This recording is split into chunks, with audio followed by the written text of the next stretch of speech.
السلام علیکم ورحمۃ اللہ وبرکاتہ۔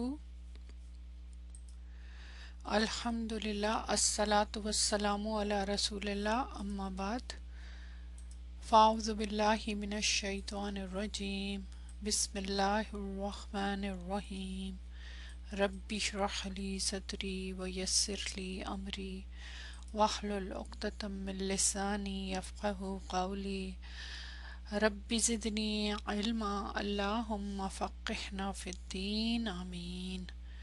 آج آپ کی ہدایت القرآن 2 ڈے کورس کی کلاس نمبر 277 ہے۔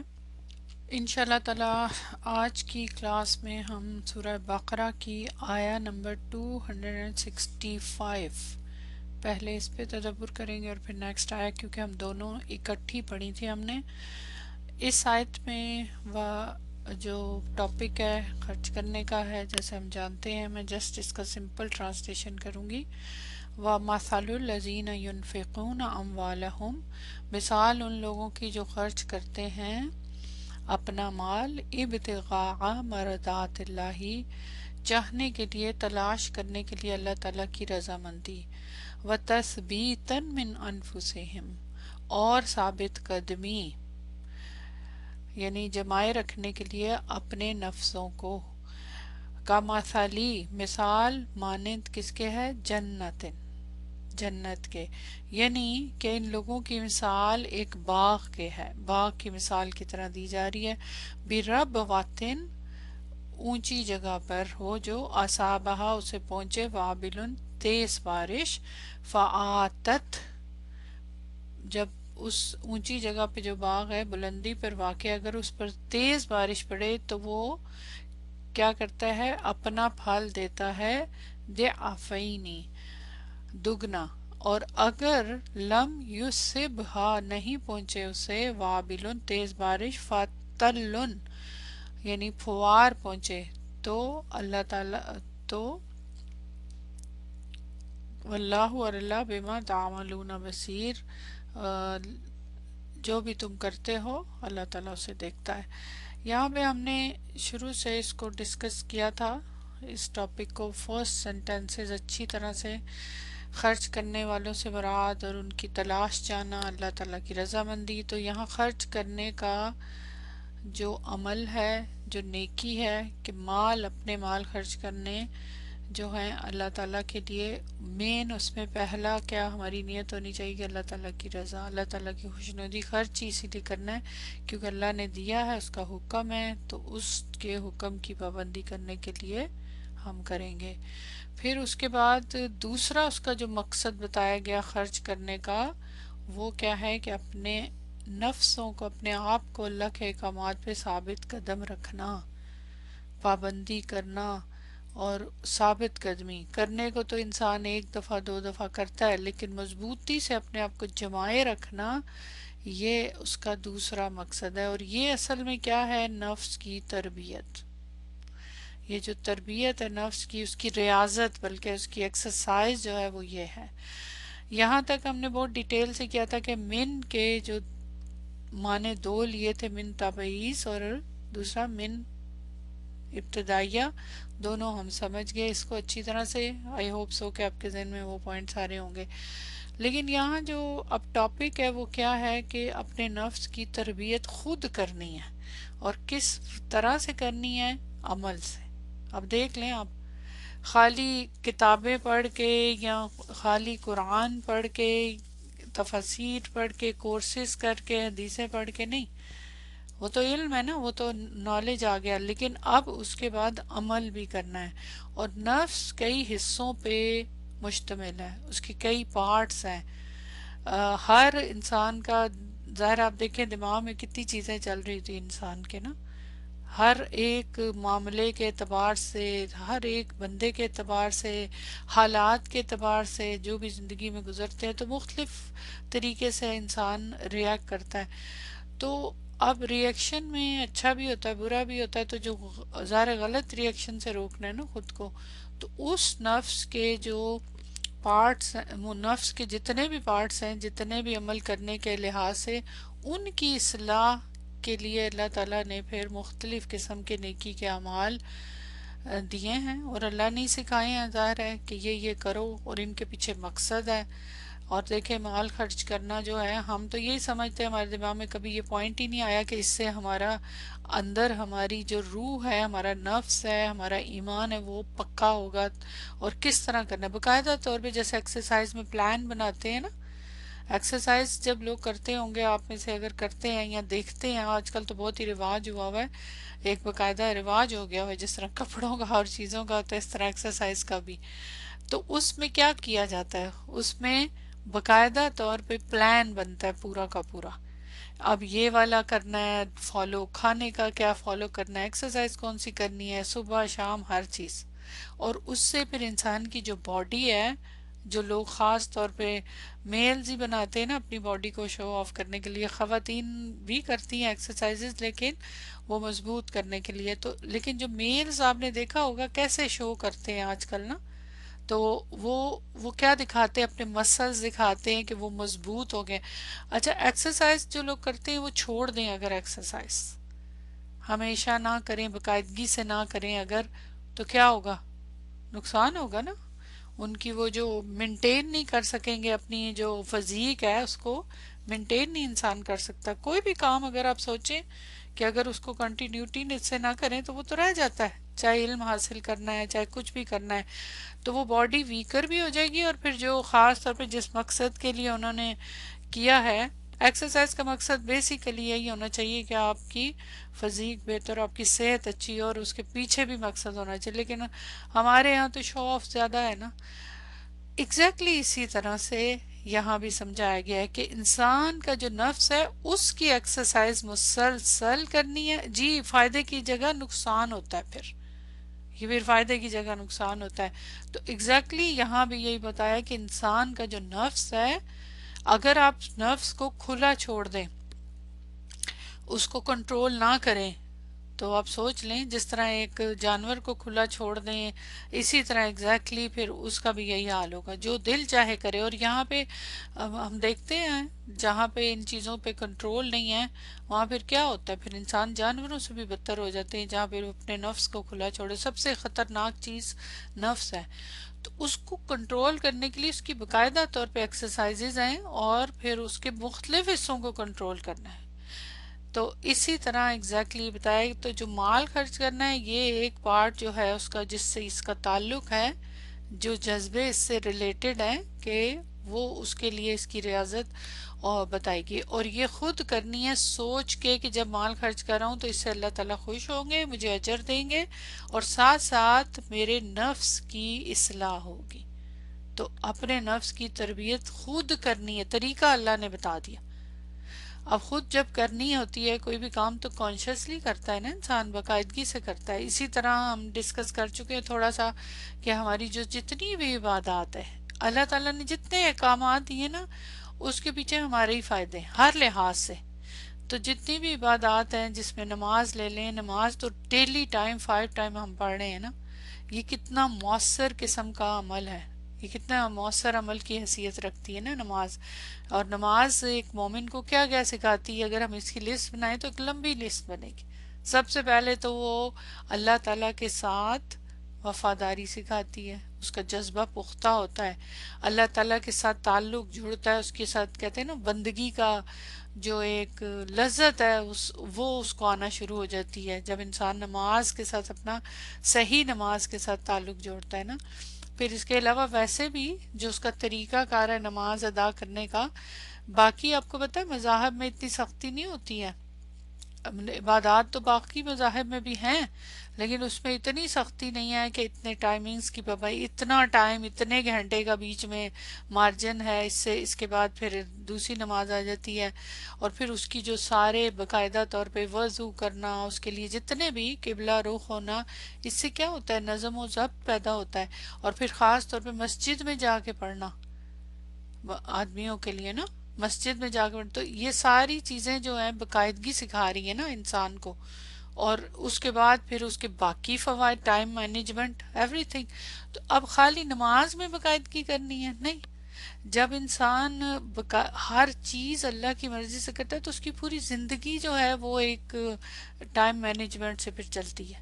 ہمارے یہاں کمی ہی اس چیز کی، آپ کو پتہ ہے، ٹائم مینجمنٹ کی سب سے زیادہ، جبکہ ہم نمازوں میں ٹائم کر لیتے ہیں لیکن عام زندگی میں نہیں کرتے۔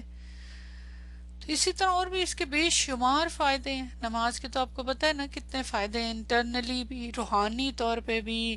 اسی طرح پھر روزے کا اگر ہم لے لیں جو سال میں ایک دفعہ آتا ہے، وہ بھی آپ کی باقاعدہ طور پہ ریفریشر کورس ہوتا ہے۔ روزہ کیا ہوتا ہے؟ انسان کا ریفریشر کورس، اور اس کا اثر پورے سال رہنا چاہیے۔ اس سے انسان کے نفس کا، اس کے ایمان کا کتنی مضبوطی پیدا ہوتی ہے، تو وہ بھی تربیت ہے نا نفس کی۔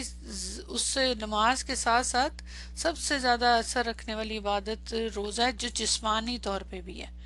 جسمانی طور پہ بھی اس کے اندر کیسے، کیونکہ باقی تمام جیسے ہم بات کر چکے کہ جتنی بھی عبادات ہیں وہ نظر آتی ہیں کرتے ہوئے، روزہ ایک واحد عبادت ہے جو کہ ظاہری طور پہ براہ راست نظر نہیں آتی، وہ ایک طرح سے تنہائیوں کی عبادت ہے۔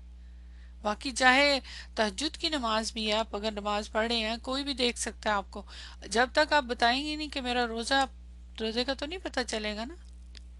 تو انسان کے جو اندر کہتے ہیں نا باطن، اس کے نفس کا قدم قدم پر امتحان ہوتا ہے۔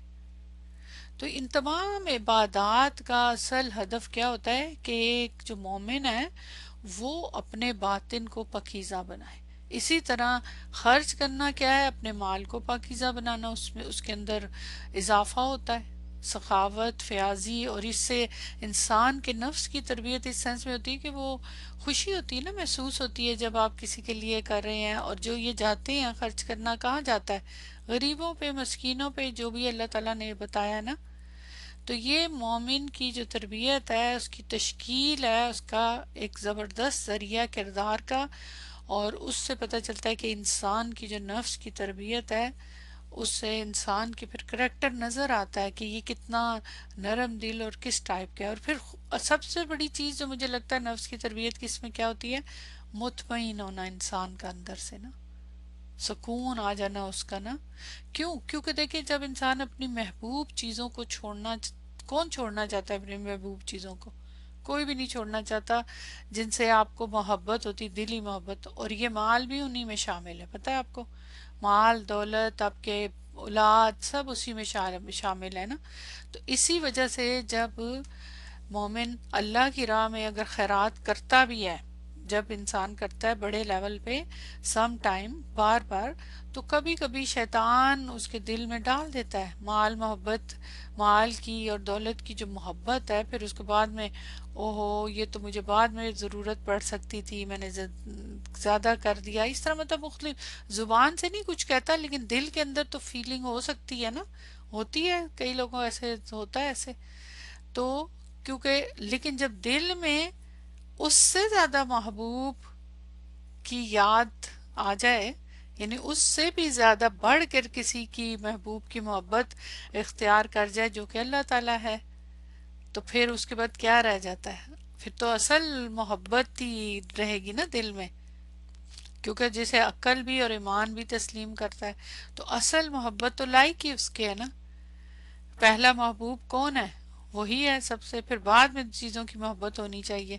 تو سب سے زیادہ محبت جو ہے اللہ تعالیٰ کی، اور اللہ تعالیٰ کی محبت جو ہے عملی ہو پھر، تو اس لیے یعنی جس سے محبت ہے، یہ جو مال کی محبت ہے، جب انسان اللہ کی محبت کے لیے اس کو بار بار بار بار خرچ کرتا ہے نا، بار بار چھوڑ دیتا ہے اس محبت کو، مال کی محبت کو، تو دل میں حقیقی محبوب کی محبت جو ہے نا پھر وہ پکی ہو جاتی ہے، راسخ ہو جاتی ہے، اور پھر مال اور اس کی محبت کم ہو جاتی ہے۔ یہ اب آپ خود اپنا محاسبہ کریں، سوچیں کہ انسان، جیسے میں خود اپنے بارے میں بتاؤں گی کہ جیسے جب میں نے قرآن کو صحیح طریقے سے نہیں سمجھا تھا، دل میں اتنا راسخ، اللہ کی محبت تو ہمیشہ سے انسان کے دل میں ہوتی ہے لیکن عمل میں نہیں آیا تھا، تو دنیا کی کئی چیزوں سے محبت تھی، جیسے انسان گھر، عورتوں کا کیا ہوتا ہے، جیسے مثلا گھر سجانا، گھر چیزیں خریدنا، اور پھر ہم دیکھتے ہیں لوگوں کو یا اچھے کپڑے خریدنا،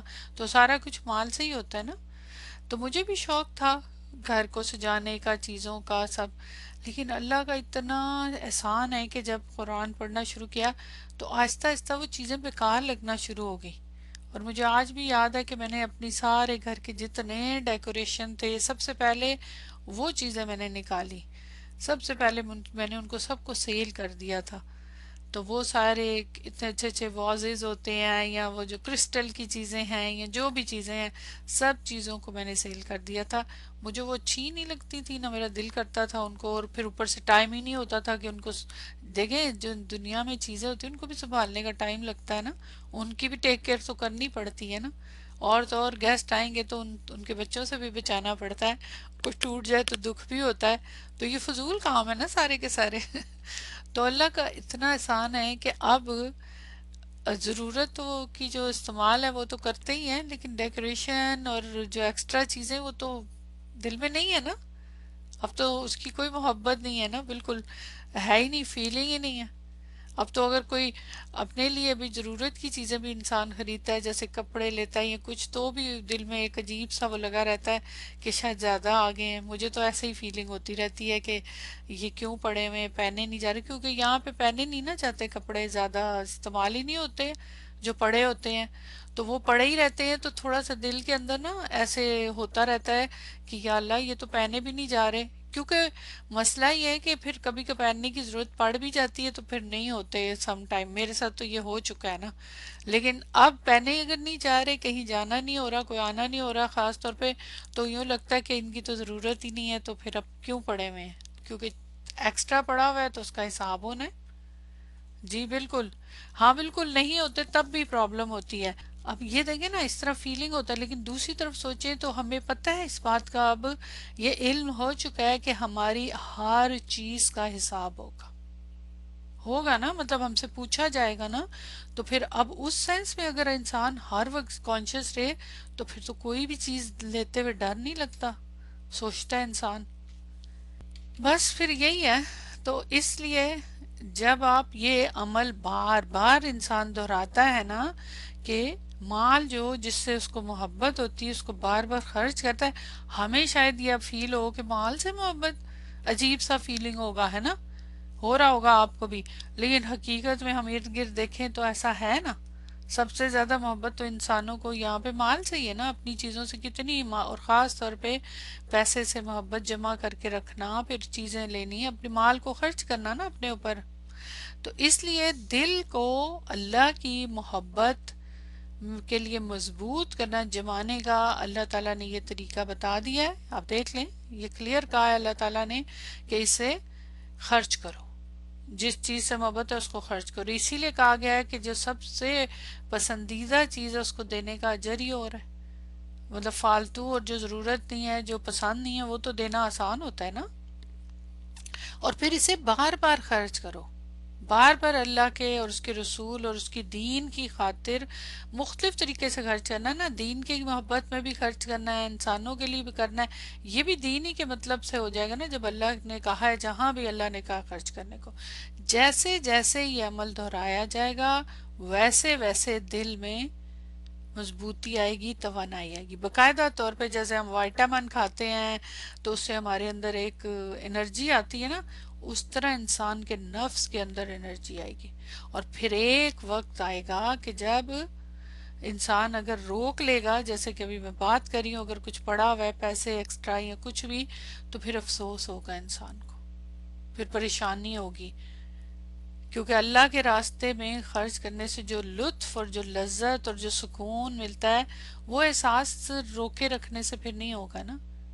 اور پھر خاص طور پہ اگر آپ کے انسان کے پاس کچھ ہے اور جب ضرورت ہے، یعنی جیسے ہوتا ہے قحط پڑ گیا ہے کسی جگہ پہ، کوئی بھی ایسے ڈیزاسٹرز جیسے سیلاب آ گئے ہیں، تو اگر عام حالات میں تو انسان کر رہا ہوتا ہے، لیکن جب ایسے حالات ہوتے ہیں، جب کچھ ایسے ڈیزاسٹرز آتے ہیں کچھ جگہوں پہ، تو وہاں پہ زیادہ ضرورت مند ہوتے ہیں نا، تو پھر آپ اپنا ایکسٹرا جو اس سے بھی بڑھ کر پھر انسان اپنا دل کھولتا ہے، اور کھولنا چاہیے، اگر کوئی نہیں کھولتا تو اس کا مطلب ہے اس کے اندر احساس نہیں ہے، تو ایسی جگہوں پہ دیا جائے جہاں پہ نہایت ہی ضروری اور محبوب ہونا۔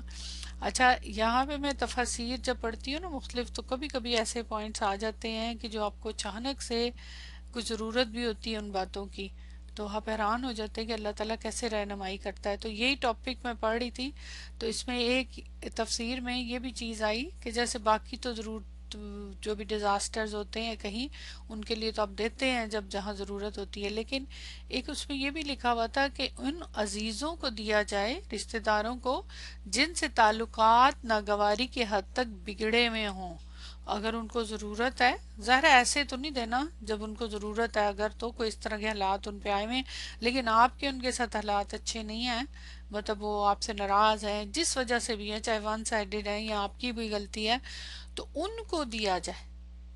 تو یہ وہ صدقہ اور یہ جو خرچ کرنا ہے اس سے بھی اللہ کی خوشنودی حاصل ہو، کیونکہ ظاہر ہے آپ خود سوچیں جب آپ ناراض اگر آپ اس کی مدد کریں گے تو obviously اس کو احساس تو ہوگا نا کہ بھئی میں میرے ساتھ اس کی نہیں بھی اچھے تعلقات، پھر بھی یہ میرے لیے اپنا مال خرچ کر رہا ہے، تو پھر اس سے حالات اچھے ہو جائیں گے. انڈائریکٹلی آپ خود سوچیں کہ کس طرح سے صلہ رحمی کا ایک طریقہ بتایا گیا نا. اور یہ تو خیر ہمیں پتہ ہی ہے کہ حضرت ابوبکر صدیق کی مثال ہمارے سامنے موجود ہے، ان کے بھی تو حالات خراب ہو گئے تھے، قرآن میں ان کو کہا گیا نا. تو اس لیے اللہ تعالیٰ کی ایسے جو ایکسیپشنل طریقے ہوتے ہیں نا، پھر اس سے اللہ کی خوشنودی زیادہ حاصل ہونے کے امکانات ہوتے ہیں، اللہ تعالیٰ زیادہ خوش ہوتا ہے. یہ تلاش کرنے پڑتے ہیں طریقے نا. تو اتفاق کی بات ہے ایسے ہی معاملہ کچھ مجھے نظر آیا تھا، تو میں نے بھی پہلے ہی میں نے سوچا ہوا تھا، تو جب یہ والا پوائنٹ آیا تو مجھے اتنی خوشی ہوئی کہ اللہ تعالیٰ نے میرے دل میں پہلے ہی ڈالا تھا اور اب یہ کنفرم بھی ہو گیا نا. تو یہاں پہ پھر خرچ کرنے والے کے دل کی مضبوطی اور اس کے استحکام کی زیادہ امید بڑھ جاتی ہے نا.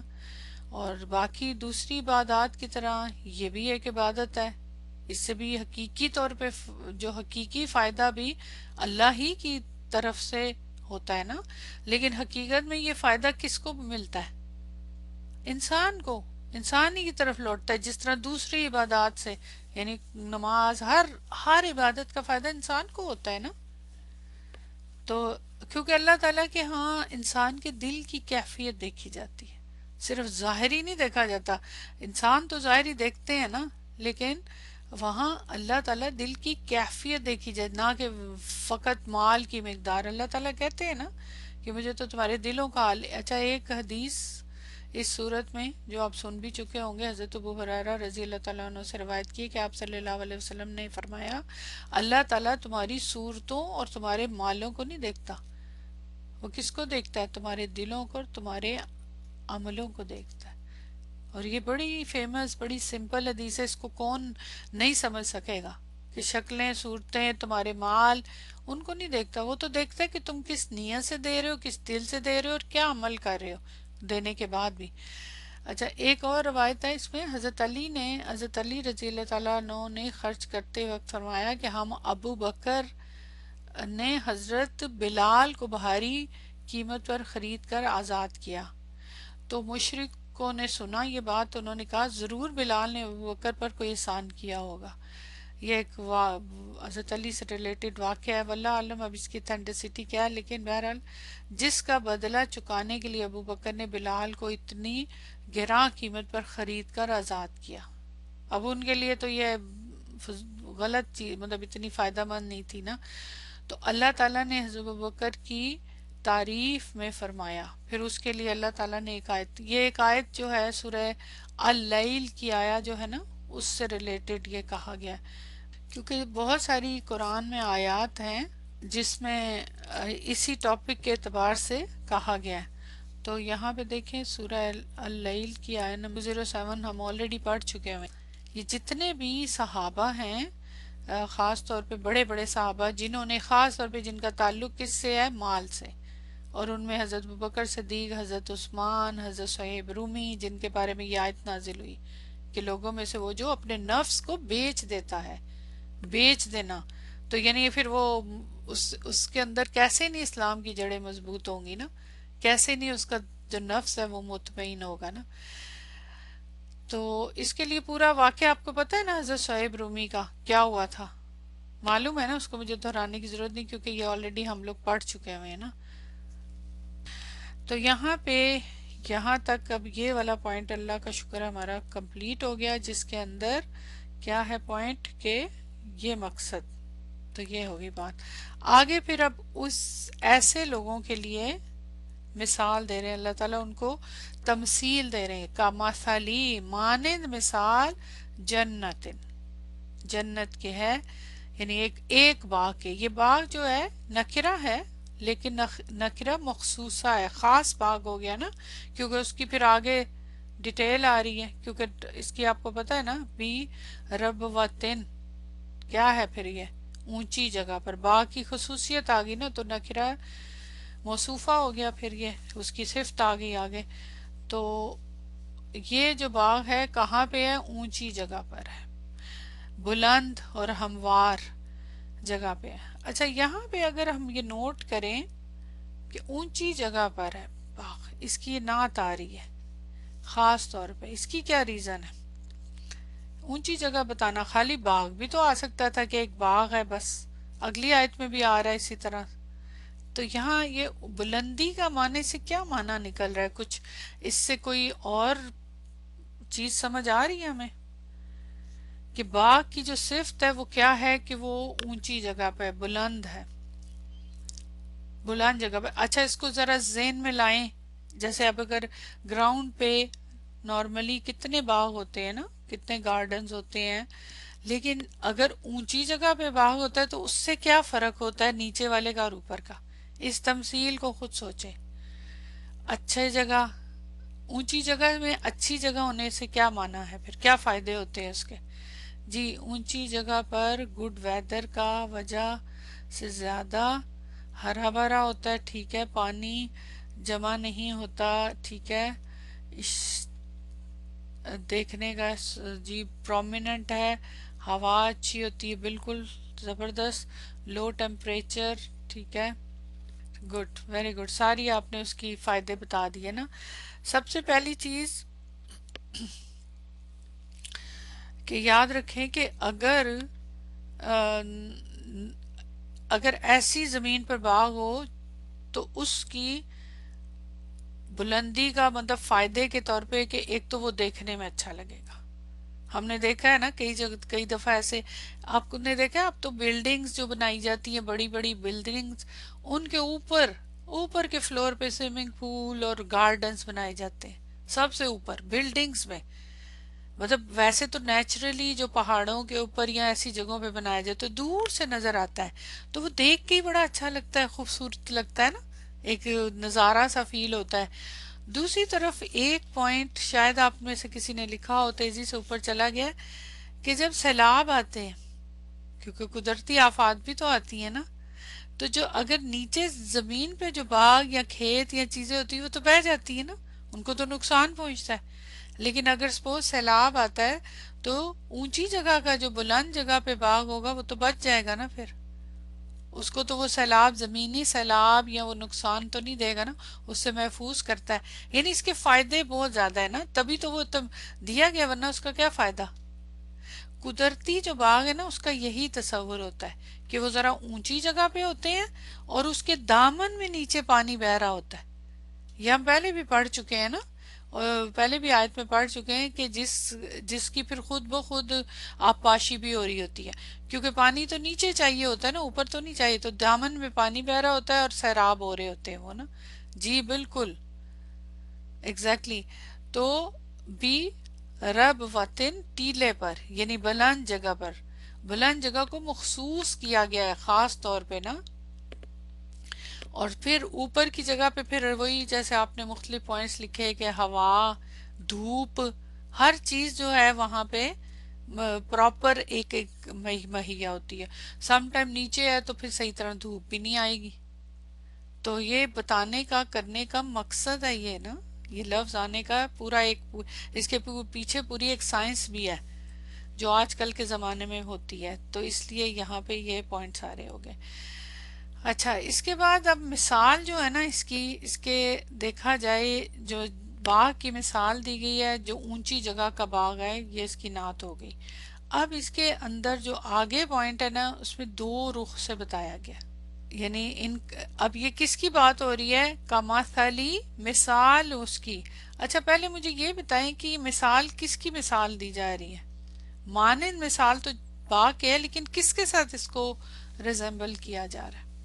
کس کے ساتھ اس کو مثال کے ساتھ تشبیہ، کس کے ساتھ، باغ کے ساتھ کس کو تشبیہ دی جا رہی ہے؟ میرا یہ سوال ہے پہلے. نہیں دیکھیں پیچھے دیکھیں نا، وَمَثَلُ الَّذِينَ، مثال ان لوگوں کی جو خرچ کرتے ہیں. ٹھیک ہے، ایکٹ آف جنرosity، تو خرچ کرتا، جو خرچ کرتا ہے، جو مال خرچ کر رہا ہے. جی یہاں پہ نا 2 پوائنٹ دیے ہوئے انہوں نے. ایک پوائنٹ یہ ہے کہ وہ شخص جو خرچ کرتا ہے اس کو جنت یعنی باغ کے ساتھ تشبیہ دی ہے. شخص کو، الذی کو، وہاں تو جمع کا صیغہ آ رہا ہے نا، لیکن ہر انسان نے تو انڈیویجلی کرنا نا، اس لیے میں واحد کا صیغہ اس لیے دے رہی ہوں کیونکہ ویسے بھی باغ واحد ہے. 2 طرح کی یہاں پہ دی گئی ہیں تشبیہات کہ یہ جو باغ ہے اس کو اس شخص کی طرح، یعنی اس شخص کی جو حالت ہے وہ ایسے ہے. دوسری جو تشبیہ دی گئی ہے اس کو کس کے ساتھ، اس عمل کے طرف، خرچ کرنے کا جو عمل ہے. پوائنٹ سمجھ آیا؟ ان کا عمل جو ہے وہ مانند کس کے ہے، اس باغ کے، یا وہ لوگ مانند اس باغ کے. یہ 2 طریقے سے انہوں نے کہا. آپ 2 طریقے سے اب سوچیں گے تو ہمیں سمجھ آ جائے گی نا کہ کس طرح سے پوائنٹ ہے. وہ تو پھر آپ اپلائی کریں گے تو پھر ہمیں سمجھ آئے گی اس کے اوپر کہ یہ جو مثال دی ہے اس کو اپلائی کریں گے شخص پہ یا اس کے عمل پہ.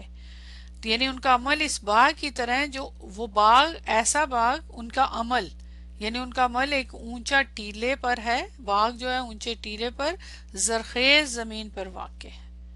کیوں؟ کیونکہ پھر اس کے بعد آگے آتا ہے اصابہا وابلن، پہنچے اسے تیز بارش. تیز بارش وابلن بولتے جیسے تیز بارش.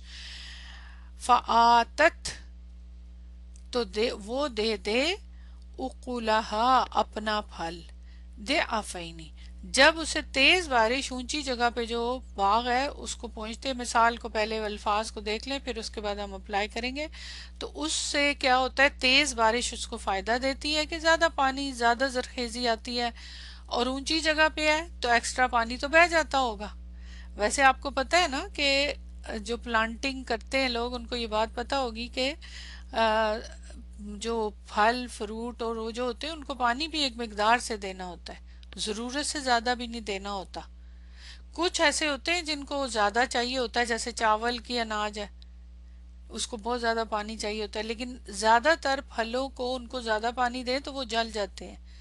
ان کو بھی مقدار سے دینا ہوتا ہے، ٹائمنگز کے دینا ہوتا ہے، کوانٹٹی ٹائمنگز میٹر کرتی ہے.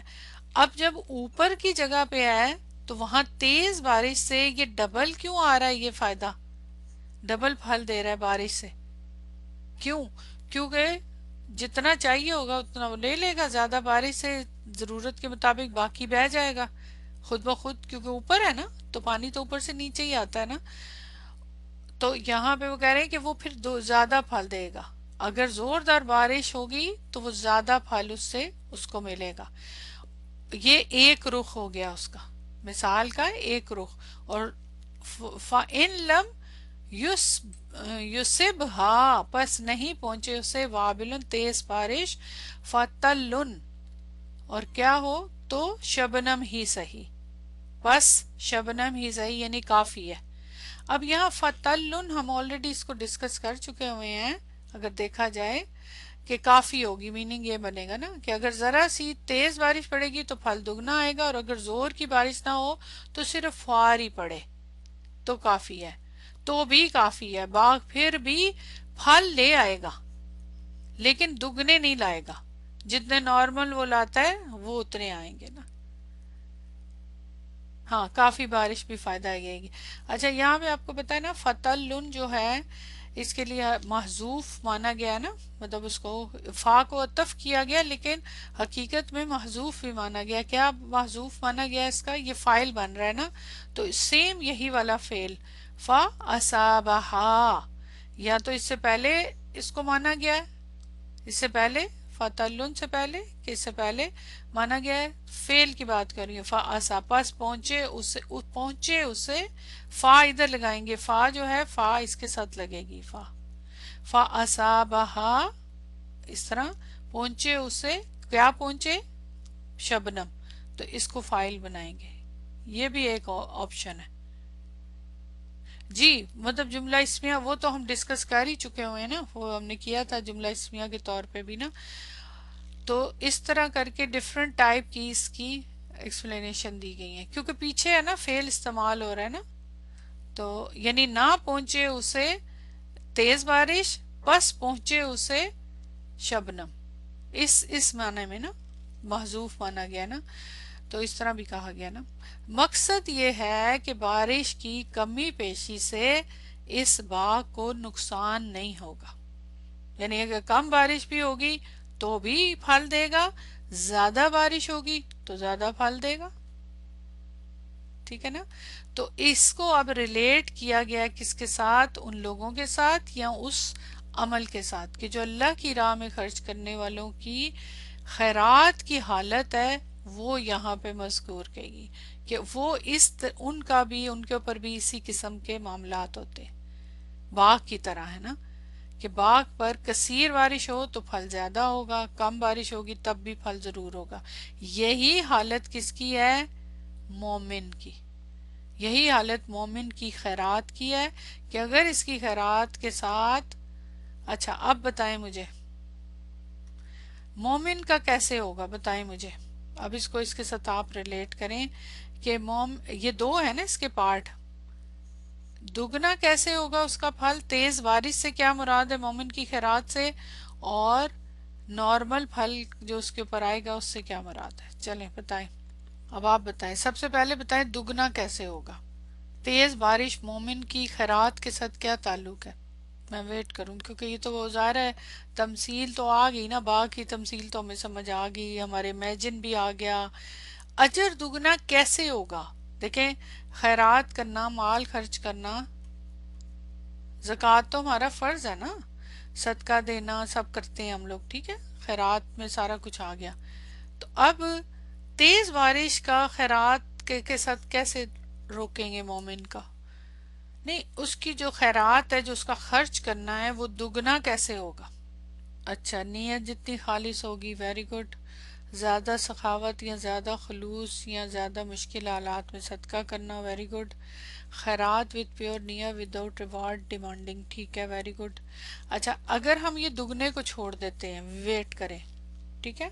اب یہاں پہ ہے کہ جو اس نے مال خرچ کیا، ٹھیک ہے، مال خرچ کیا، اس کے ساتھ پہنچے اسے شبنم. تو یہ مال خرچ کرنا، بیسک مال خرچ کیا ہے اچھی نیت کے ساتھ، تبھی تو پھر اس کو ملے گا نا، فائدہ تو تبھی ہوگا. یہ تو پکی بات ہے کہ یہاں پہ بات کس کی ہو رہی ہے؟ جن کی نیت صحیح ہے، جو خلوص کے ساتھ جو ریاکاری ہے اس کو چھوڑ کے کر رہے ہیں. تو یہ تو پکی بات ہے. تو اس صورت میں اس کو کیا ہوگا؟ ظاہر ہے نارمل اس کو ملے گا اس کا اجر، ثواب. یہ جو فائدہ ہے یہ کیا ہے یہاں پہ؟ اجر اور ثواب ہے نا، یہ ہے نا اصل میں تو فائدہ. اور ظاہر ہے دلوں کو مضبوط بھی کرنا ہے، یہ دوسرا اس کا، کیونکہ اللہ کو خوش کرنا اور یہ دونوں اس کی ایکسرسائز ہے. یہ تو نارمل حالات میں پانی اس کو مل رہا ہے تھوڑا سا، اس سے بھی ہو رہا ہے، اخلاص کے ساتھ دیا. اب یہ اس کے ساتھ ساتھ یہ جو نارمل حالات میں خیرات کر رہا ہے، دے رہا ہے، سارا کچھ کر رہا ہے، اس کو دگنا کیسے ہوگا؟ دگنا کے لیے کیا کرے گا؟ تیز بارش کیسے آئے گی؟ نارمل پانی سے تیز بارش میں کیسے کنورٹ ہوگا؟ میں دوبارہ پوچھا آپ کو. وہ نیت تو اس میں بھی چاہیے نا، عام خرچ کرنے کے لیے بھی تو نیت چاہیے، اخلاص چاہیے. یہ تو بیسک میں آئیں گی چیزیں میرے حساب سے، میرے کیا حساب سے ویسے ہی. دگنا کرنے کے لیے کیا کرنا ہوگا؟ زیادہ خرچ کرنا، ٹھیک ہے، اوکے، یہ بھی آ جائے گا اس میں. زیادہ سخاوت کرنا، دیکھیں اوپر بھی ہم نے پڑھا ہے لیکن وہ ایک نیگیٹو مائنڈ کی طرف چلا جاتی ہے. لیکن یہاں پہ یہاں تھوڑا سا پوائنٹ جو ہے نا، اگر آپ غور کریں جو مفسرین نے بیان کیا وہ یہ ہے کہ اگر خیرات کرنے کے ساتھ ساتھ، یعنی نارمل بارش جو آ رہی ہے اس کے پاس، جی بالکل ثابت قدمی استقامت بھی اس کے اندر شامل ہوگی، لیکن جو نارمل طریقے سے خیرات جو ہے وہ نارمل بارش کے ساتھ ہم اس کو کر رہے ہیں، یعنی جیسے ہم نیت کرتے ہیں، ہم صدقات دیتے ہیں، ہم سب زیادہ بھی دیتے ہیں. لیکن یہاں پہ جو خیرات کے ساتھ ساتھ ثواب کو دگنا کر دینے والے اعمال ہیں وہ بھی اس سے ملا دیے جائیں. تو ثواب ڈبل ڈبل ہو جائے گا جو اللہ کی رضا. اب وہ اعمال کون سے ہیں؟ خرچ کرنا تو ایک عمل ہے نا، خرچ کرنا تو ایک عمل ہے نا، وہ تو دیا آپ نے اچھی نیت کے ساتھ، اس کے ساتھ ادھر تو نیت اچھی کے ساتھ ہی بات ہو رہی ہے. اس کے علاوہ جو اعمال ہیں وہ کرنے ہیں، وہ کیا کیا ہیں؟ اب آپ سوچیں. چلے یہاں تک میں آپ کو بتا دیا، آگے بات کریں، ورنہ اصل عمل بھی ضائع نہ ہو جائے. اب میں نے ہنٹ بھی دے دیا، اس کا اجر تو ملے گا ہی ملے گا، لیکن اس کے ساتھ ساتھ کچھ اور اگر عمل انسان کرے گا تو پھر اس کو زیادہ اصل اجر ملنا ہی ہے اس کا. جی جو اوپر پڑے ہیں نا وہ بھی ان کو مائنس کرنا ہے نا اچھے اعمال ساتھ، یعنی ان کے ساتھ اچھا سلوک بھی کرنا ہے ساتھ. خالی مال نہیں ہاتھ میں پکڑا دینا کہ یہ لو جی مال لو اور جاؤ. جس کو بھی دینا ہے آپ نے، جہاں بھی خرچ کرنا ہے، تو اس کے ساتھ بہت سارے ایسے اعمال ہیں جو ریلیٹ کر رہے ہیں. ایک تو برا عمل نہیں کرنا نا، تبھی تو بڑھائے گا نا، یعنی وہ ضائع ہی نہ ہو جائے، ورنہ اصل عمل ہی نہ ضائع ہو جائے. مثلا جو اوپر پڑھ رہے ہیں کہ وہ بھی تو نیکی میں جائے گا نا. اگر آپ احسان نہیں جتلائیں گے، اس کو اس کو تکلیف نہیں دیں گے، اس کو پلٹ کے سنائیں گے نہیں، اس سے کوئی فائدہ نہیں لیں گے بندے سے، اس طرح کے بے شمار. اور اوپر سے اقاولن اچھی طریقے سے پیش آئیں گے، اچھی بات کریں گے، ساتھ تسلی دیں گے، ساتھ اور کوئی ہیلپ کر دیں گے دوسری قسم کی، یا اس کو کہہ دیں گے کبھی بھی ضرورت ہو تم آؤ. مطلب دوسرے نیک عمل. جی من اور اعضاء جو ہے وہ نہیں ہے، ایک تو یہ، ساتھ پھر پازیٹیو چیزیں بھی کرنی ہے نا. وہ تو چلو نہیں کی تو وہ بھی تو نیک عمل ہے نا، کہ آپ نے اس کے ساتھ کچھ نہیں زیادتی کی، ضائع نہیں کرنا، کیونکہ پیچھے کہہ دیا نا اللہ تعالیٰ نے کہ باطل نہیں کرنے ہیں نا. تو اس وجہ سے ساتھ کچھ ایکسٹرا دیں گے تو دگنا ہوگا نا، ایسا ہی تو نہیں دگنا ہوگا، ورنہ تو نارملی پانی. تو یہ جو تیز بارش ہے اس کے اندر ساری باتیں جو آپ نے پہلے لکھی وہ بھی ہیں، یعنی زیادہ. جیسے کم پھوار یعنی کم، جیسے زکوٰۃ دے دی، پوری زکوٰۃ دے دی. آبویسلی خود سوچے نا. اور ایک نیک عمل اس میں یہ بھی آئے گا کہ جو آپ کا اپنا حصہ ہے، اپنے حصے میں سے اپنا پیٹ کاٹ کے اپنی پسندیدہ چیز کہ آپ کے پاس اگر نہیں ہے زیادہ، جو بچا ہوا ہے وہ دے دیں. صحابہ، ہمارے پیارے نبی صلی اللہ علیہ وسلم، ہماری صحابیات، ان کے عمل ہمارے سامنے ہیں. ایسے ہی تو نہیں ان کے گھروں میں چولہے نہیں جلتے تھے اتنے اتنے دن تک، اور وہ خود کام کیا کرتی تھی، پتہ ہے نا. تو اب خود سوچیں یہ نیک عمل میں نہیں آ جائیں گے سارے کام، کہ انسان خود کام کر کے، نہیں ہے اس کے پاس ایکسٹرا میں اور دے، ضرورت ہے تو اور کرے. کوئی نہ کوئی طریقہ جو بھی ہو، مال خرچ کرنے کے حوالے سے زیادہ استعمال کرے، اور جو اپنے پاس چیزیں اپنی پڑی ہوئی ہیں وہ بھی خرچ کر دے. تو پھر یہ تو دگنا تو ہو گئی نا پھر اس میں نا. یہ ہے اصل میں پوائنٹ، کے ساتھ دوسرے نیک اعمال بھی. بیسک کا تو اجر بالکل ملنے والا ہے، لیکن برا نہیں کریں ان کے ساتھ، اچھا کال، اور اس کے علاوہ اور بہت سارے نیک اعمال ساتھ کیے جائیں اسی سے ریلیٹڈ. کیونکہ اصل کا تو ثواب مل کے رہے گا، وہ لازمی ہے، وہ ہرگز بھی ضائع نہیں ہوگا، وہ فوار کی طرح ہے. لیکن یہاں پہ اصل میں انسان کو احساس دلایا گیا ہے کہ جو مطلب یہ مال خرچ کر رہے ہو تو ایک تو خلوص دل سے، اخلاص نیت کے ساتھ، اور اللہ ہی کے لیے کر رہے ہو، لیکن ساتھ ساتھ اپنا محاسبہ بھی کرو. ہر وقت دھیان رکھو کہیں غیر شعوری طور پہ تمہارے اندر کوئی جذبہ نہ شامل ہو جائے، غیر شعوری طور پہ، یا شیطان انسان کے دماغ میں نہ ڈال دے کہ کہیں یہ جو میں نے دیا ہے اس کا مجھے ریوارڈ ملے، میری تعریف نہیں ہوئی، مجھے کسی نے جزاک اللہ نہیں بولا یا مجھے جواب نہیں دیا. تو اپنے گریبانوں میں جھانکتے رہو کہ کہیں یہ ضائع نہ ہو جائے، کیونکہ نیکی کی تو جاتی ہے لیکن اس کو سنبھالنا زیادہ، اس پہ ثابت قدمی اور اپنے نفس کو پکڑ کے رکھنا، نفس نہ کہیں آؤٹ آف کنٹرول ہو جائے. تو یہاں پہ یہ اس طرح خوبصورت طریقے سے مثال دی ہوئی ہے، بہت پیاری مثالیں ہیں. بلی میں دیکھیں آپ، امیجن کریں نا کہ اس کا ریوارڈ ملنا، ہلکی بارش کا اور تیز بارش کا، اور تیز بارش سے کیا مراد ہے، کس طرح اللہ تعالیٰ سمجھاتے ہیں انسان کو. اور ساتھ پھر دیکھیں واللہ بما تعملون بصیر، اللہ تعالیٰ تمہارے اعمال کو خوب دیکھتا ہے، وہ سب دیکھ رہا ہے. بصیرن، جی بالکل انٹر کنیکٹڈ، بالکل ہر ورڈ جو ہے نا. اب اس جملے کا تعلق کس کس کو کہہ رہے ہیں؟ اللہ تعالیٰ. اللہ تعالیٰ بما تعملون بصیر. اب ظاہر ہے یہ آیات پیچھے ربط کے ساتھ چلی آ رہی نا، خالی اس آیت سے تو تعلق نہیں ہے. اس کا کیا اللہ تعالیٰ کس کو کہہ رہے ہیں کہ اللہ تعالیٰ بما، جو کچھ تم تعملون تم کرتے ہو. یہ واو کون ہے؟ یہ کس کی طرف اشارہ ہے؟ یہ کس کے لیے ہے؟ کہ جن کو جو بھی تم عمل کرتے ہو وہ دیکھنے والا ہے. جی بتائیں بتائیں، سب لوگ پارٹیسپیٹ کریں. جی بالکل، جمع کا صیغہ آ رہا ہے، اور ویسے بھی کس کے لیے؟ سب کے لیے، دونوں فریقوں کے لیے. دونوں فریق کون ہے؟ دو فریق کون ہے اگر ہم دو فریق کی بات کریں تو؟ نمبر ایک جو اوپر گزر چکے ہیں، جو ریا کے لیے، دکھاوے کے لیے کرتے ہیں، جن کی مثال اوپر دی گئی ہے، وہ ہوئے نا. پہلا فریق تو وہی ہوگا نا. اور دوسرا فریق کون ہے؟ جو اللہ کی خوشنودی کے لیے کرتا ہے. دونوں کے لیے نا، جو ریا کے لیے کرتے ہیں، دونوں کو کہہ رہے ہیں اللہ تعالیٰ کہ اللہ تعالیٰ دیکھ رہے ہیں.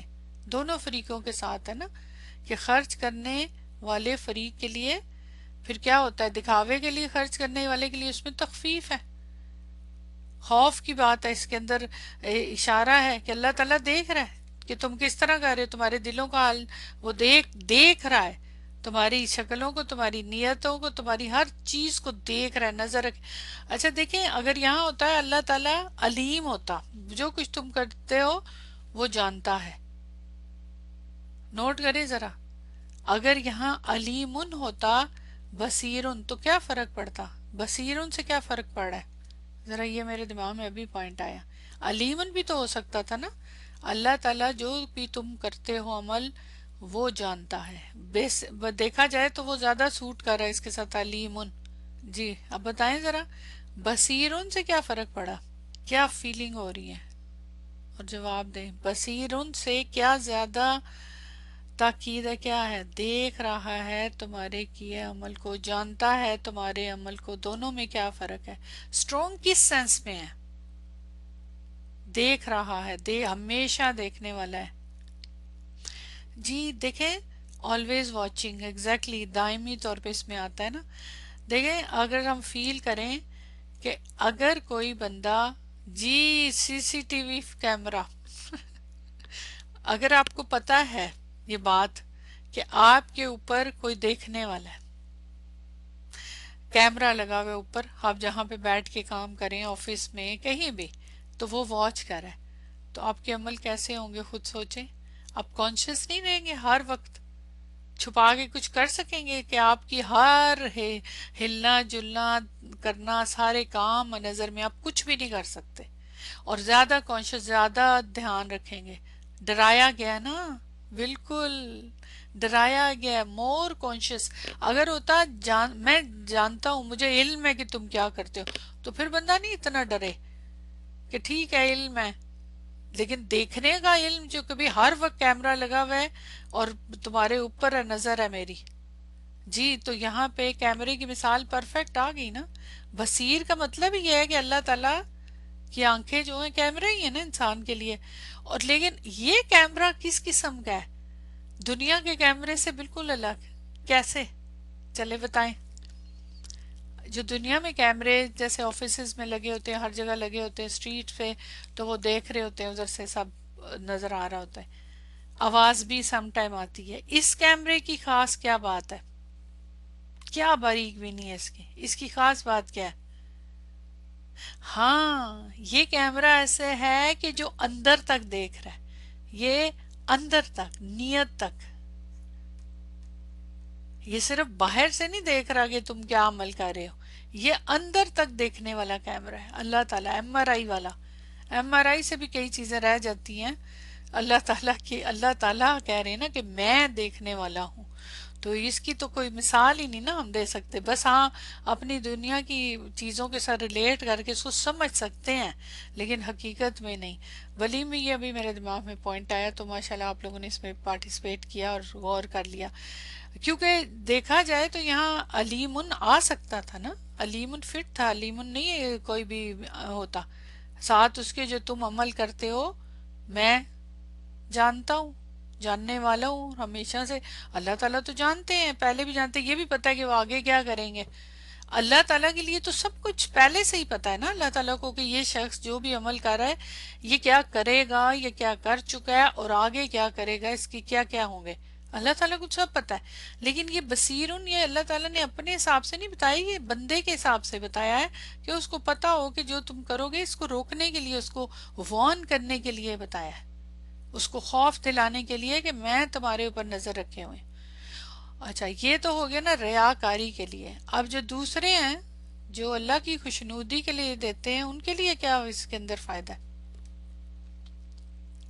دوسرا فریق جو ہے، جو اللہ کی خوشنودی کے لیے خرچ کرنے والا فریق ہے، اس کے لیے اس سے کیا سمجھ آتی ہے؟ اس کے لیے کیا اس میں معنی نکلے گا؟ جی اس کے اندر خوشخبری یعنی ترغیب ہے، ترغیب دے رہے ہیں نا اللہ تعالیٰ، اس میں تخفیف ہے، اس میں ڈراوا ہے، اس میں ترغیب ہے، یعنی تسکین اور تسلی ہے. یعنی اللہ تعالیٰ نیک بندوں کی رضا جوئی اور اپنے نفس کی تربیت کے لیے جو ریاض کرتے ہیں، اللہ تعالیٰ اس سے بے خبر نہیں ہے. وہ جو کوششیں کری جا رہے ہیں، اتنی محنت کر رہے ہیں دو چیزوں کے لیے، کہ ایک اللہ تعالیٰ راضی ہو جائے اور ایک اپنے نفس کی تربیت. تو کیا اللہ تعالیٰ کو نہیں پتا کہ وہ یہ کوششیں کریں؟ وہ سب دیکھ رہا ہے، ان کی تمام کوششوں کو، ان کی تمام ایکسرسائز ریاض کو دیکھ رہا ہے، اس سے بے خبر نہیں ہے.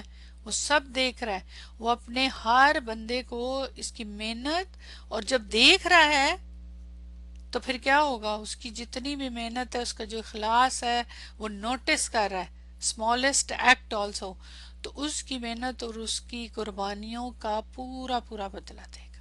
اس لیے کوئی یہ تسلی دی ہے نا اللہ تعالیٰ نے کہ تمہاری نیتوں کو جانتا ہے کہ کون ریا کے لیے اور کون اخلاص کے لیے کر رہا ہے. تو تمہارے جتنے بھی اعمال ہیں، چاہے کثیر ہیں چاہے قلیل ہیں، وہ سب دیکھ رہا ہے، ان کے مطابق دے گا کہ کب تیز بارش ہے اور کب فوار پڑ رہی ہے. تو جب تیز، دیکھیں اللہ تعالیٰ کا قانون بہت عدل کا ہے نا. ایسے تو نہیں ہے کہ وہ چاہے فوار والوں کو زیادہ دے رہے اور جو تیز بارش والے ہیں ان کو کم دے، نہیں، برابر دے. نو، ایسا نہیں ہے. جو زیادہ عمل کرے گا، زیادہ اپنی باقی صلاحیتیں بھی ساتھ لگائے گا، پیسے کے ساتھ ساتھ دوسرے جو ہم آلریڈی ڈسکس کر چکے ہوئے، تو پھر اس کو اتنا ہی زیادہ اجر ملے گا. اور جو بیسک کرے گا اس کو بھی ملے گا، نقصان اس کو نہیں ہوگا، اس کو بھی ملے گا اس کا جتنا اس نے کیا. لیکن جتنا زیادہ کرے گا اتنا زیادہ ملے گا. اور اس کے لیے پھر اگر خالی مال ہی کی بات کریں، ایکسٹرا دوسری نیکیوں کی نہ بھی بات کریں، خالی مال، تو مال کے بدلے میں پھر ایک ایک ڈالر اور ایک ایک روپے کے بدلے میں پھر وہ اوپر کی مثال ہمارے سامنے ہے، 700 گنا والی. ٹھیک ہے نا؟ تو وہ بڑھا دیتا ہے اللہ تعالیٰ، دنیا میں بھی دیتا ہے آخرت. اس کی تو کوئی اینڈ ہی نہیں ہے نا. اور کوئی پوائنٹ اس میں آپ کے ذہن میں ہو تو ضرور بتائیں. الحمدللہ میرے جتنے پوائنٹس تھے وہ تو کمپلیٹ ہو گئے. لیکن بلی میں یہ مثالیں زبردست مثالیں ہیں، کیونکہ یہ ویژول ہے نا، ویژولائز کر دیتے ہیں نا اللہ تعالیٰ. بلاغہ کے پوائنٹ من کس چیز کا ہے آپ کے خیال میں؟ یہ والا تبعیض کا، اگر معنی کے اعتبار سے دیکھیں نا، کیونکہ مفسرین نے اس کو من تبعیضیہ کہا ہے نا، کہ جنس کا کل ثمرات، یعنی کہ ہر قسم کے کچھ نہ کچھ پھل، بعض پھل، یہ میننگ یہاں پہ دیا جائے، یعنی سارے ٹائپ کے. دیکھیں نا، کل کا مطلب ہے نا کہ سارے آگے نا، سارے پھلوں میں سے، یہ میننگ بنے گا نا تبعیض کا، کہ کل سے ہی مطلب ہے کہ ہر طرح کا پھل، یعنی پھل کی جتنی بھی قسمیں وہ ساری ہوں گی، لیکن ان میں سے پھر ہر قسم میں سے بعض، یہ میننگ بنے گا نا. اب یہاں ثمرات کا مطلب تو آپ کو پتہ آ گیا نا کہ صرف پھل نہیں ہے نا. جی من نخیل، ہاں یہ جنس کا ہوگا، یہ جنس میں آئے گا. من نخیل یعنی جو کھجوروں کی جنس ہے اور انگوروں کی جنس. اور کھجوروں کی تو کئی جنس ہے نا، تو کھجوروں کے اس میں سے نا، باغ ہے، باغ کے بارے میں کہا جا رہا ہے نا کہ اس کے اندر کھجوروں میں سے اور اس میں سے. اب یہاں پہ کلی کا مطلب کہ ہر طرح کا پھل. پھل میں پھر وہی بات میں بتا رہی ہوں کہ پھل کا مطلب یہ نہیں کہ جو فروٹ ہی ہیں خالی، یعنی ہر طرح کی پیداوار جس میں غلہ بھی آ جاتا ہے نا، غلے پر بھی ثمرات کا لفظ بولا جاتا ہے نا، یہ تو ہمیں پتہ ہے نا، لیکن ہم عام طور پہ اس کو پھل کے لیے استعمال کرتے ہیں. تو ہر ٹائپ کا جو بھی غلہ ہے، پھل ہیں، سب ان میں سے سارے اس میں ہوں گے نا. ٹھیک ہے، تو یہ یہاں پہ اتنی ایکسپلینیشن ہوگی. پھر اس کے بعد آگے آ جائیں. وَأَصَابَهُ الْكِبَرُ، یعنی کہ پہنچے وہ. اچھا، اب یہاں پہ جو بتایا جا رہا ہے کس کی بات کی جا رہی ہے کہ ایک شخص جس کے لیے ایک باغ ہو اور اس کی یہ سب چیزیں اس کے پاس ہوں. اب اس کی اپنی حالت بتائی جا رہی ہے کہ اس شخص کی کیا حالت ہے. ان میں سے کوئی ایک کہ وہ بوڑھا ہو گیا. اب وہ بوڑھا ہو گیا ہے. کبر بولتے ہیں یعنی کس طرح کا بڑھاپا کہ اب وہ کچھ نہیں کر سکتا. اس کی جو حالت ہے وہ بڑھاپے کی حالت کو پہنچ گیا ہے. اب تمثیل سمجھنے کے لیے ظاہر ہے ہمیں پوری طرح اس بات کو سمجھنا ہے نا کہ اس کا جو مالک ہے وہ بوڑھا ہو چکا ہے اور خود اور بچے اس کے چھوٹے ہیں. وَلَهُ ذُرِّيَّةٌ، اور بچے اس کے چھوٹے ہیں، ویک ہیں یعنی چھوٹے چھوٹے ہیں، اور اب وہ کام کرنے کے قابل نہیں ہے. اور ظاہر ہے لیکن وہ خوش ہے. کس بات سے خوش ہے کہ اس کے پاس باغ ہے، اس نے محنت کی ہے سارے، اب وہ اس کی آمدنی سے اپنی زندگی گزارے گا. اس کو اپنے باغ پہ ناز بھی ہے، اطمینان بھی ہے. ہم اس کو تمثیل کو پہلے سمجھ لیں نا کہ اس کی آمدنی سے میرے بچوں کا گزر بسر ہو جائے گا. ایسے ہی کرتا ہے نا انسان، کیا کرتا ہے ساری زندگی وہ کرتا رہتا ہے اور اس طرح اس طرح نا. تو یہ یہاں پہ اس کا سینیریو پیش کیا ہوا نا. اچھا، اب اس کے بعد کیا ہوتا ہے، یہ اس کا سمپل سینیریو. اس کے بعد آگے فَأَصَابَهَا إِعْصَارٌ، بس کیا ہوا، اچانک سے خوش ہوتا ہے دیکھ کر، بالکل اس کو دیکھ دیکھ کے خوش ہوتا ہے کہ اب مجھے تو کوئی مسئلہ نہیں ہے اور کسی قسم کا، اور اب میں مزے سے اپنی زندگی گزاروں گا کیونکہ اس کی جو آمدنی آئے گی، میرا بڑھاپا بھی اس سے ہو جائے گا اور میری بچوں کو بھی پالے گا اور کوئی مجھے پریشانی نہیں کیونکہ میں نے تیار کر لیا اب یہ باغ. یہی میننگ ہے نا اس کا. لیکن پھر کیا ہوا اس کے بعد، فَأَصَابَهَا، پس ایک بگولا اس میں پہنچا اسے، ایک بگولا اس میں کیا ہے، نارن، آگ، پس جلا دیا اس نے اسے. اوکے جی، یہ اس کے ساتھ پھر بعد میں پیش آیا. میرا آپ سے ایک سوال ہے پہلے، اب پہلے مجھے اس کا جواب دے دیں پھر آگے جاتے ہیں. یہاں پہ یہ حمزہ استفہامی ہے، ٹھیک ہے نا، لیکن یہ کس میننگ میں استعمال ہو رہا ہے یہ ہم پہلے ہی ڈسکس کر چکے ہیں. کس معنی میں استعمال ہو رہا ہے بتائیں؟ حمزۃ الاستفہام. کیا اپنے اصل معنی میں، یعنی پوچھ رہے ہیں اللہ تعالیٰ کہ کیا چاہیے باغ؟ انکاری. کیوں؟ جہاں تک اگر ہم دیکھیں یہاں تک کہ یہ جو سوال پیدا ہو رہا ہے، کیا چاہتا ہے تم میں سے کہ کوئی ہو اس کے لیے ایک باغ کھجوروں کا اور انگوروں کا اور پانی بہہ رہا ہے اور اس میں پھل ہیں اور یہ سارا کچھ. تو یہاں تو بڑا خوبصورت سینیریو ہے کہ ہاں ہر کوئی چاہتا ہے یہ باغ، تو اس کا جواب تو ہاں ہونا چاہیے. تو انکاری کیوں ہے یہاں پہ؟ پھر اس کا کیا جواب ہے آپ کے پاس؟ انکاری کیوں ہے یہاں پہ؟ کیونکہ یہ مثال ہے نا، the whole thing، بالکل. کیونکہ خالی یہاں تک نہیں ہے کہ خوبصورتی کی حد تک یہ سارا کچھ ہے، اور یہ باغ ظاہر ہے تعلق اس کا خرچ کرنے سے ہے نا، یہ ہم جانتے ہیں. اچھا، میں چاہوں گی کہ پہلے ہم پڑھ لیں ذرا اس کی بلاغہ، پھر ہم اس کے اوپر خود تدبر کرتے ہیں نا. اب اس کی ہم پڑھیں گے پہلے بلاغہ، اس کے پہلے تمہید کی بات، پھر اس کے بعد آگے چلیں گے. کبھی کبھی بلاغہ کے بڑے لمبے پوائنٹ اور بڑے مزے کے ہوتے ہیں، کبھی سمپل معنی ہوتے ہیں. یہاں دیکھیں اس آیت میں قرآن مجید کا انداز، یہ آیا نمبر 266 کی بلاغہ ہے. یہ دیکھیں اسی آیت کی ہے نا، ٹھیک ہے. اس کے اندر جتنا ہم مانا تو ہمیں پتہ ہی ہے نا. اس آیت میں قرآن مجید کا انداز سے بیان اور اس کی بلندی کی اس انتہا تک پہنچ جاتا ہے. اب آپ اس کو خود ہی سوچیں گے، پھر آپ کے سوال جو میں پوچھوں گی وہ بھی آپ بتائیں گے. یعنی اس کے اندر جو قرآن کا انداز بیان ہے نا اس آیت کے اندر، حالانکہ سمپل سی آیت لگ رہی ہے لیکن وہ اس بلندی اور اس انتہا تک پہنچ جاتا ہے کہ جس کا انسانی عقل تصور کر سکتی ہے. قرآن مجید کی تمام آیات ہی بلند اور بالا انداز بیان رکھتی ہیں، لیکن یہ آیت بہت سی اور جو آیات پہلے ذکر ہو چکی ہیں یا اپنے اپنے مقام پر آئیں گی، ان میں انتہائی درجے کا بیانیہ انداز پایا جاتا ہے اور یہ انتہا کو پہنچ گئی ہیں۔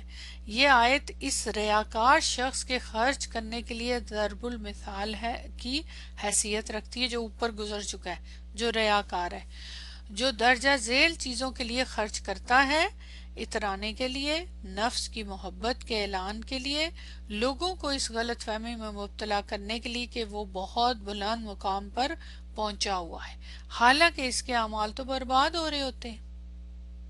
اس لیے وہ باغ کے لیے استفہام انکاری آیا ہے۔ شروع میں تو بہت اچھا لگ رہا ہے نا، تو وہ ریاکار بھی جو کر رہا ہے وہ بھی بہت اچھا لگ رہا ہے، اس کو دیکھ کے لوگ سمجھ رہے ہیں، لیکن حقیقت میں اس کے اعمال برباد ہو رہے ہوتے ہیں۔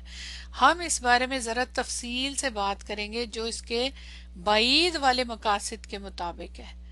درجہ ذیل چند چیزیں جو ہیں، مدرجہ ذیل چیزیں مذکور ہیں جو ہم اس آیت میں معلوم ہوئی ہیں۔ سب سے پہلے استفہام انکاری، اس کو انہوں نے بولا ہے الانکار والنفی، جو حمزۃ الاستفہام ہے اس کے لیے نا، وہ کہتے ہیں جیسے کہ میں نے بھی آپ سے پوچھا تھا ابھی کہ اتنا اچھا لگ رہا ہے تو اس کے اندر کیوں آ رہا ہے کہ یہ نہیں چاہیے کسی کو باغ؟ تو وہ کہتے ہیں کہ اللہ تعالیٰ کا فرمان آیودو میں استفہام انکار اور نفی کے لیے ہے۔ نفی کا تعلق تو اللہ کے فرمان فَأَصَابَهَا اعصار سے ہے، اور اس بارے میں نفی کس چیز کی ہے؟ جب پوچھا گیا ہے کہ کیا کسی کو باغ چاہیے تو آگے سے نہیں چاہیے، تو یعنی کس چیز کی نفی ہو رہی ہے کہ ہمیں باغ تو ہر ایک کوئی چاہیے ہوگا، اچھا، لیکن یہ اس کی نفی، کیونکہ آگے جو اس کے ساتھ ہونے والا ہے۔ تو وہ کہہ رہی ہیں کہ اس بارے میں حضرت عبداللہ بن عباس رضی اللہ تعالیٰ عنہ کا ایک قول، خوبصورت قول ہے کہ یہ اس آدمی کی مثال ہے جس نے نیک اعمال کیے، پھر شیطان نے اس کے چیزوں کو یعنی ان اعمال کو مزین کیا تو اس نے برے اعمال کیے، حتیٰ کہ اپنے اعمال کو جلا ڈالا اور تباہ برباد کر دیا، خود جلا ڈالا۔ آگے وہ جو بگولا آ رہا ہے نا، یہ اس کی نفی ہو رہی ہے نا، اسی سے مراد ہے نا۔ اچھا، اس کے بعد وہ نیکسٹ پوائنٹ یہ بولتے ہیں التتمیم۔ تتمیم کا کیا میننگ ہوتا ہے؟ تتمیم، تتمیم تفعیل کے وزن کے پر مکمل کرنا، ٹھیک ہے نا، مکمل کرنا۔ اور اس آیت میں تتمیم کا فن موجود ہے، یہ بڑا خوبصورت پوائنٹ ہے، اس کی طرف پہلے بھی اشارہ ہو چکا ہے، یہاں ہم تھوڑی سی تفصیل بیان کریں گے۔ اس فن سے مراد یہ ہے کہ شاعر یا ادیب اپنے کلام میں کچھ ایسے کلمات استعمال کرے کہ اگر ان کلمات کو ترک کیا جائے تو کلام کے معنی میں نقص آ جائے، لیکن کلام ظاہری طور پہ صحیح محسوس ہو، اور اس میں آنے والی چند صورتیں پھر آگے انہوں نے بتائی ہیں۔ لیکن اب ہم ادھر تک ہی روکتے ہیں، کیوں؟ کیونکہ اس کے بعد جو ہے پھر وہ اکٹھی ڈیٹیل آئے گی انشاءاللہ، تتمیم والا ٹاپک وہ بہت خوبصورت پوائنٹ ہے، تو اس کو اب انشاءاللہ ڈسکس کریں گے نیکسٹ اس میں کلاس میں۔ تو ٹائم کے حوالے سے اب ہمارا ٹائم ہو گیا انشاءاللہ، تو اب بھی آپ غور کر کے آئیے گا اس میں۔ اب جو اس کی اہمیت بتائی گئی ہے بلاغہ کے اعتبار سے وہ تو زبردست ہے۔ وہ کیسے ہے؟ حالانکہ دیکھیں سمپل معنی ہے، سمپل، اور ہم ریلیٹ بھی کر سکتے ہیں اس تمثیل کو جس مقصد کے لیے دیا، لیکن جو ورڈ استعمال ہوئے نا، اصل چیز اس پہ غور کرنا ہے کہ یہ کیوں استعمال ہوئے۔ جیسے ہم نے اوپر استعمال کی پڑھا کہ باغ کی جو نعت آ رہی ہے وہ کیا آ رہی ہے کہ بلندی پر ہے، تو اس کے پیچھے ہم نے سوچا نا کہ بلندی کا پہ باغ کے ہونے کا کیا فائدہ ہوتا ہے۔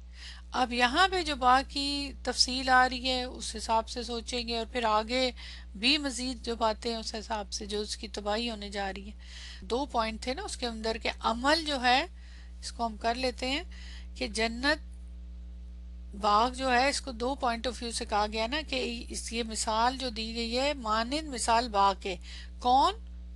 وہ لوگ، اور دوسری طرف ان کا عمل۔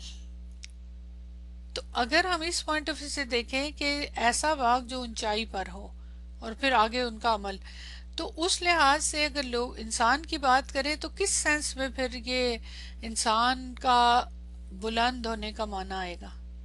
پہلے اس کے انسان کا ایز اے انسان جو خرچ کرتا ہے اس کی بلندی کا معنی کس سینس میں یہاں ہے، یہ بتائیں۔ ظاہر ہے یہ باغ کو تمثیل دی جا رہی نا، الذی، اس شخص سے جو خرچ کر رہا ہے، تو وہ ہے ایک باغ کی طرح، اور وہ کون سا باغ ہے جو بلند ہے؟ الذی، اس کی high ideals, he standard of his عمل، ویری گڈ۔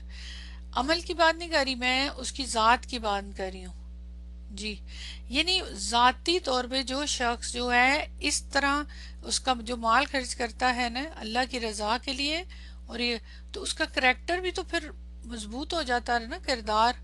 انسان کی کیا ہے ذات، کیا ہے اصل میں؟ اس کا کریکٹر ہی ہے نا، وہی تو نظر آتا ہے نا، تو اس کا کریکٹر پھر بلند ہو جاتا ہے نا۔ کچھ لوگ ہوتے ہیں لو کریکٹر کے ہوتے ہیں جو بلند، تو جب آپ کے درجات بڑھتے ہیں تو آپ کا کریکٹر بھی مضبوط ہوتا جاتا ہے۔ تو بذات خود اگر ذات کے لحاظ سے بات کریں نا، ذات کی بات کر رہی ہوں میں، تو یہ تو عمل سے بھی تعلق ہے نا، اس کا باغ کا، باغ جو ہے اس کے عمل کی مثال دی جا رہی، لیکن ذات کے لحاظ سے دیں کہ وہ شخص جو ہے ایک باغ کی طرح ہے جو بلندی پر ہے، تو وہ پھر آ جاتی ہے نا کہ دینے والا ہاتھ اوپر، بالکل، کیونکہ وہ پھر اوپر ہی ہے نا، پھر اس کے درجات تو بلند ہوں گے نا جب وہ عمل ہی اس طرح کے کرے گا جو بلندی کے۔ تو اگر ہم اعمال کے ساتھ کریں کہ خرچ کرنے والے اعمال کی طرف جا رہے اس باغ کی مثال کہ جو اس کے اوپر ہے، تو پھر جو اچھے اعمال ہوتے ہیں وہ بلندی ہوتے ہیں نا، اوپر ہی اٹھتے ہیں نا، اوپر ہی ان کی جزا بھی ملتی ہے، تو اسی سے انسان کا کریکٹر بھی مضبوط ہوتا ہے پھر۔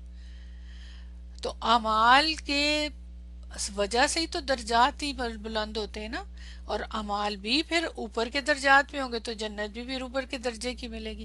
اعمال اگر آپ کے نچلے درجے کے ہوں گے تو پھر نیچے جائیں گے، نیچے پھر استغفر اللہ، آپ کیا ہے پتہ ہے ہمیں۔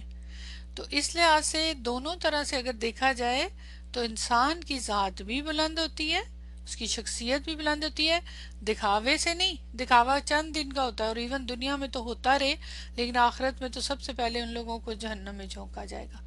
تو یہ پوائنٹ ہمارا رہ گیا تھا ڈسکس کرنا، تو میں نے سوچا اس کو تھوڑا سا ڈسکس کر لیں۔ تو دعا کے ساتھ کلاس ختم کرتے ہیں۔ اللہ تعالیٰ ہمیں بھی ایسے ہی باغ، بلندی والے باغ کی طرح بنائے، اور ایسے ہی عمل کرنے والا بنائے، ہمارے اعمال بھی بلند ہوں، اور اللہ تعالیٰ ہمارے درجات کو، سب کے درجات کو بلند کرے، اور ہمارے اعمال کو ضائع نہ کرے جو بڑی محنتوں سے انسان کرتا ہے، اور واقعی محنت ہوتی، نیک عمل کرنا آسان نہیں ہوتا۔ صحیح بتاؤں، برا عمل آسان ہوتا ہے کرنا، نیک عمل کے لیے محنت کرنی، کیونکہ برے عمل، نیک عمل کے لیے اپنے آپ کو مارنا پڑتا ہے، اپنی خواہشات کو، اپنے نفس کو مارنا پڑتا ہے۔ برے عمل کے لیے تو بس شیطان کی بات سنی آگے چل پڑتا ہے بندہ، اور پھر مڑ کے نہیں دیکھتا۔ ہاں یہ الگ بات ہے کہ کچوکے تو لگتے ہیں اگر ضمیر جاگ رہا ہو تو۔ سبحانک اللہم و بحمدک، اشہد ان لا الہ الا انت، استغفرک و اتوب الیک۔ السلام علیکم ورحمۃ اللہ وبرکاتہ۔